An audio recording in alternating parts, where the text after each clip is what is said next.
Hello guys! Magluluto naman tayo or gagawa naman tayo ngayon ng longganisa. Ayan, garlic longganisa. Ito yung ating garlic guys. Meron tayong brown sugar. Ito yung ating ground na chicken. 1.2 kilo to guys. Meron tayong harina, paminta, asin, yung ating soy sauce na soya sauce, toyo at saka oyster sauce. So ngayon is pipinuhin muna natin tong ating bawang. Ito na guys yung ating bawang na ilagay ko na sa ating food processor. Yan. Pinuhin na natin.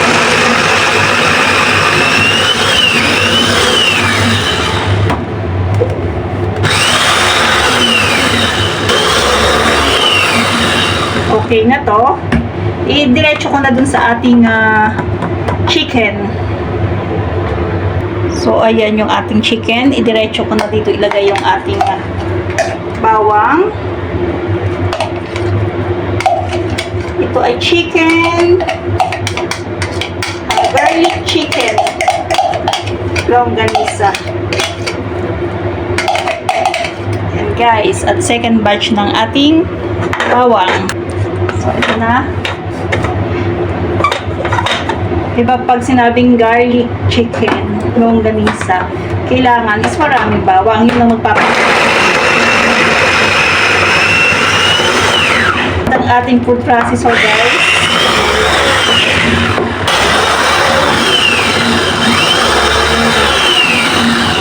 So, ayan na guys yung ating second batch ng pag-grind ng ating garlic. Ilalagay ko na siya dito. Yan, dami garlic guys. Sarap dito.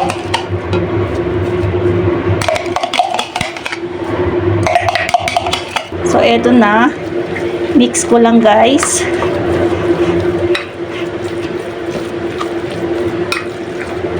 Yung ating garlic sa chicken.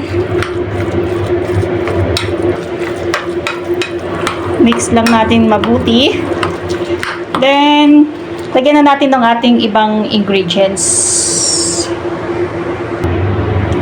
Lagyan ko nitong ating paminta.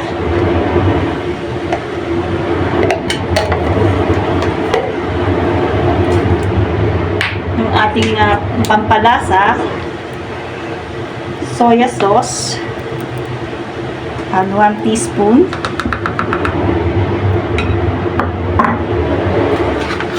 Ating soy sauce. Ay! Ayan.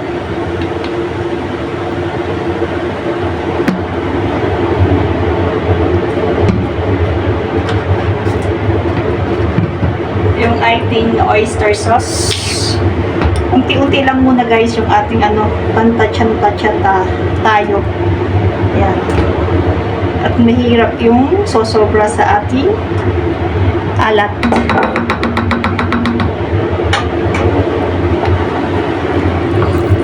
Mix natin. Bali ang ingredients nito is yung ating ground chicken, garlic, black pepper, soy sauce, oyster sauce, and then yung ating harina at konting brown sugar. Yung brown sugar is magpapabalance lang yan sa ating lasa ng ating longganisa. Lalagyan lang natin ng harina para mabuo yung ating chicken. Kasi guys, hindi yan mabubuo pag yan ipinirito natin. Kaya yun ang ginalagyan natin ng harina. So, ayan guys, maglagay akong konting asin.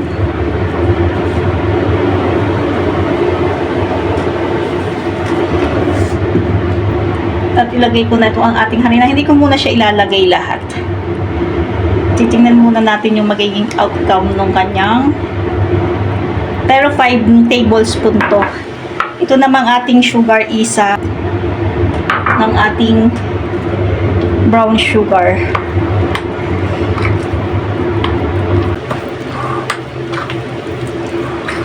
So, mix lang mabuti. So, malambot pa yung ating karne. Idagdag ko na itong ating harina. Ilagay ko na lahat yung 5 tablespoon.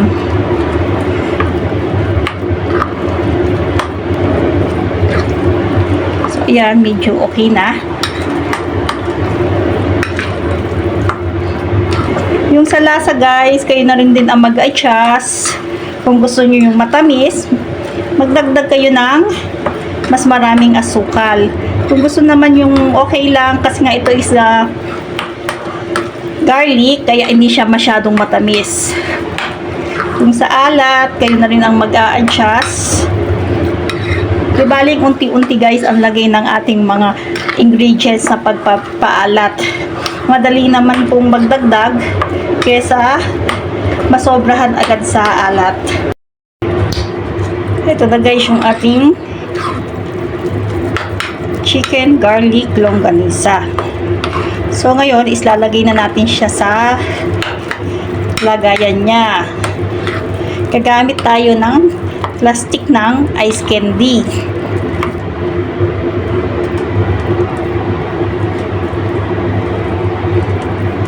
Yan. Okay na yung lasa niya.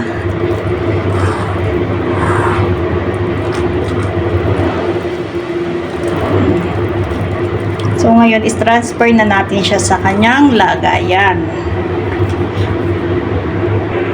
So, eto, guys, yung ating supot ng ice candy. Ito yung ating gamit. Ayan. Diyan natin i-hulma yung ating longganisa.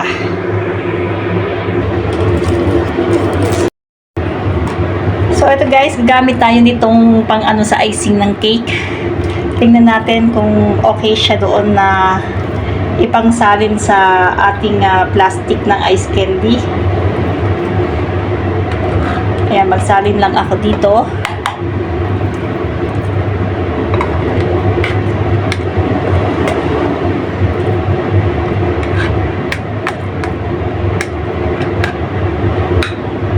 Yan.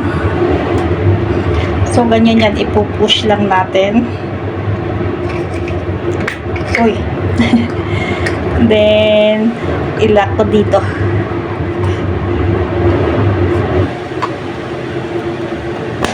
Yan. I will try. Try. Then, ito yung ating supot ng ice candy. Yan, guys. Ganyan lang natin bago natin i-push. Ayun, guys. So, ganyan kasimple. So, syempre, kailangan is walang hangin na matitira dun sa ating yan.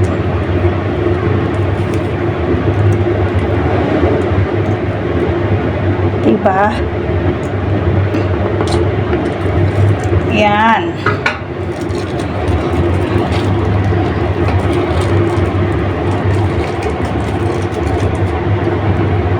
Ito, guys, kailangan is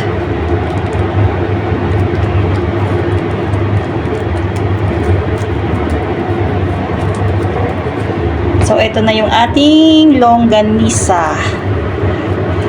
Maputla lang siya kasi walang kung ano-anong inilagay kundi toyo, oyster sauce, yun lang yung inilagay natin.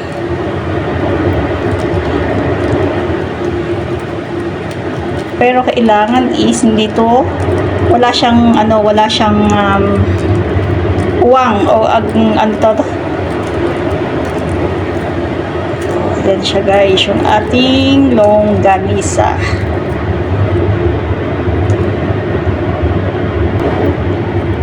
So, ito na, guys, ibubuhol na natin. Yan.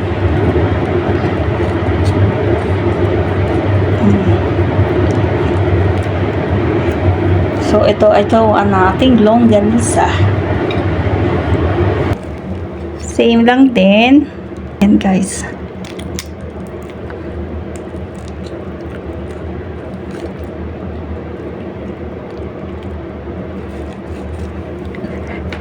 Sukatin natin kung magkasidlaki na siya. Yan, okay na yan.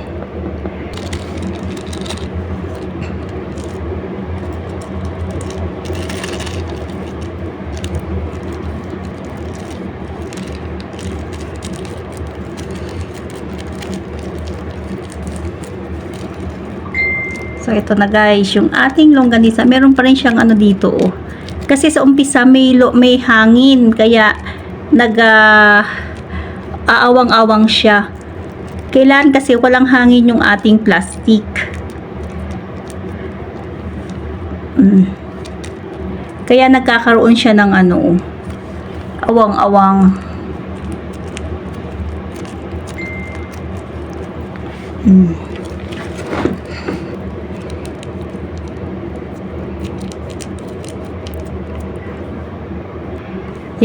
So, ito. Oh, you guys, oh, maganda siya. Pag wala talagang hangin yung ating plastic. Hindi siya nagkakaawang sa ating yung loob niya.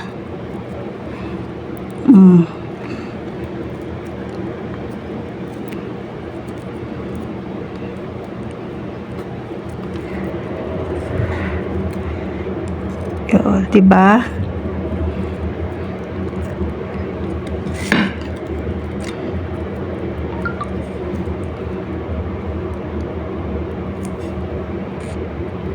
Ito na guys, 'di ba? Mas madaling anuhin siya pagka walang hangin yung ating plastic.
So guys, ito na yung ating nabalot na longganisa. Ito na po yung ating nagawa. Ayan.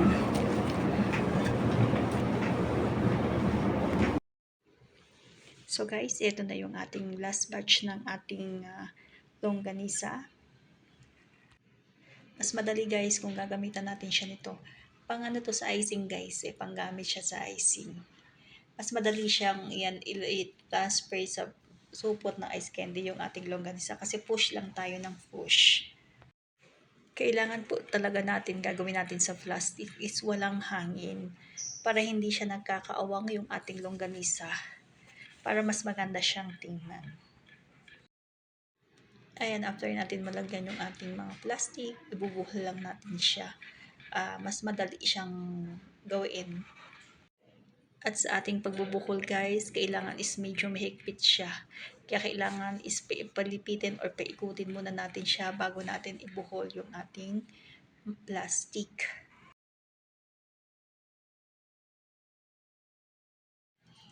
So after natin i-plastic ating longganisa, ngayon is tatanggalin natin yung dulo nung ating pinagbuholan para mas maganda siyang tingnan. So guys, ito na yung ating nagawa sa 1.2 kilos na ating ground chicken. Meron tayong 42 pieces na nagawa sa ating longganisa. Sana po ay nakarating kayo sa dulo ng aking video at sana'y nagustuhan nyo itong video na ito na paggawa ng ating garlic chicken longganisa. Maraming salamat po.